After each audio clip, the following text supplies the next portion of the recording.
अगला प्रश्न क्या है देखिए, ये है इकाई, दहाई, सैकड़ा, हजार, 10,000, लाख, है ना। ये है आपका 3,29,075 है। ठीक है, इसमें किसका स्थानीय मान बताना है आपको? 7 का जाति मान बताना है। क्या बताना है? यहां पर जाति मान बताना है। ठीक है, तो सबसे पहले हम संख्या को लिख लेते हैं, है ना। ये लिख लिए, ओके। ये हो गया 3,29,075, है ना। अब इसमें आपको किसका? 7 का जाति मान बताना है ना। 7 का जाति मान क्या हो जाएगा जी? 7 का जाति मान हो जाएगा आपका,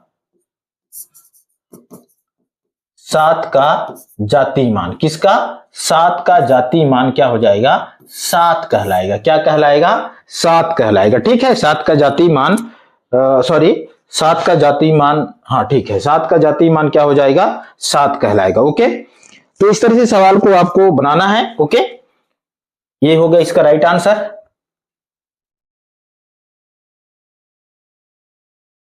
उसके बाद है अगला प्रश्न।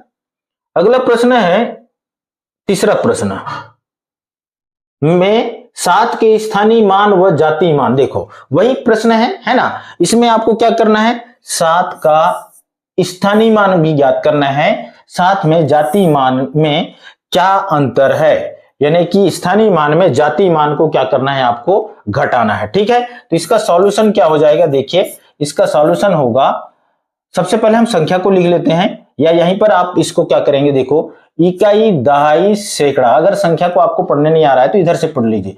इकाई, दहाई, सैकड़ा, हजार, 10,000, लाख, है ना। तो 3,29,075 है। ठीक है, तो 7 का स्थानीय मान बताना है। 7 का